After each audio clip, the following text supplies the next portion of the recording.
Bonjour à tous, dernier épisode de Demain nous appartient, notre actualité du jour portera sur « Demain nous appartient », spoilé, les adieux déchirants de Vanessa à son fils sur TF1. L'histoire entre Georges et Vanessa Le Hamon semblait enfin terminée, mais une série d'événements vient tout chambouler dans Demain nous appartient sur TF1. La jeune criminelle au doux sourire réussira-t-elle à le manipuler? Lorsque Georges, Mayel El Ajaoui, arrive une nouvelle fois dans la chambre d'hôpital de Vanessa, Victoire d'Auxerre, dans Demain nous appartient sur TF1, celle-ci est surprise alors qu'il lui a dit au revoir plus tôt. Il lui a dit qu'il avait signé la libération de l'enfant. Elle dit qu'elle sait qu'il ne peut pas les quitter. Vanessa commence alors à dire qu'elle a pensé à tout et entame une nouvelle histoire idéale dans laquelle, depuis la prison, elle écrit des lettres au bébé que Georges lui lira. Mais le policier a eu un tout autre scénario et lui a dit froidement, « Je ne veux pas que tu aies de contact avec cet enfant ». Vanessa était au bord des larmes et argumentait, il aura besoin de sa mère, de ses deux parents. Puis il tente de lui faire prendre conscience de ses actes, tu te rends compte de ce que tu as fait? Tous les gens que tu as tués? Ces vies brisées? Voulez-vous vraiment qu'ils grandissent avec cet héritage? Très inquiétant, alors que le bébé est dans la chambre, Georges rappelle à Vanessa qu'elle a tué cette personne. Après avoir vu son enfant, Georges a clairement réfléchi à la façon dont cet enfant pourrait grandir en paix.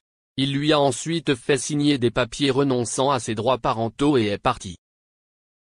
Plus tard, la police est venue dans la chambre d'hôpital pour emmener Vanessa en prison. Elle dit au revoir à son enfant dans une scène touchante. Elle demanda à Georges de donner de ses nouvelles au moins une fois par an. Devant le drame que vivait la jeune fille, le policier s'est contenté de répondre par un OK avant que les policiers ne l'emmènent. Pourtant, à la porte de la chambre, il révèle qu'il l'appelle Lucien. Merci d'avoir regardé et à la prochaine vidéo. N'oubliez pas de vous abonner à notre chaîne. En attendant, dites-nous ce que vous en pensez dans la section commentaires ci-dessous. Si est ça.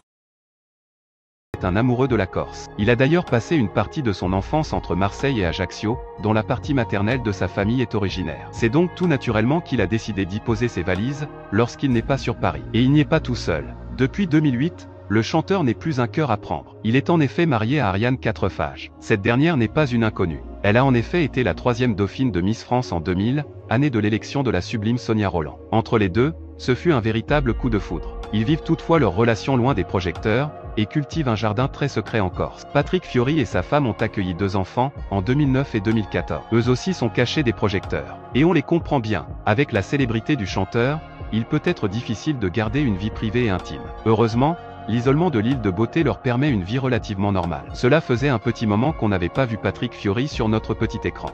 Covid oblige, les émissions en direct et les concerts ont dû être reportés pendant longtemps. Toutefois, l'artiste nous a fait l'honneur de nous ouvrir les portes de sa demeure dans l'émission Star à domicile, diffusée sur TF1. Les téléspectateurs et les internautes ont été surpris de voir la star en surpoids, ce qui n'est pas habituel pour lui. Certes, au cours des dernières années, Patrick Fiori a perdu sa carrure très svelte de ses débuts, mais c'est tout à fait normal. Il a après tout 52 ans et sa jeunesse est derrière lui. Mais cette fois-ci, il a pris beaucoup de poids. Comme beaucoup de Français, on imagine facilement que le confinement n'a pas aidé.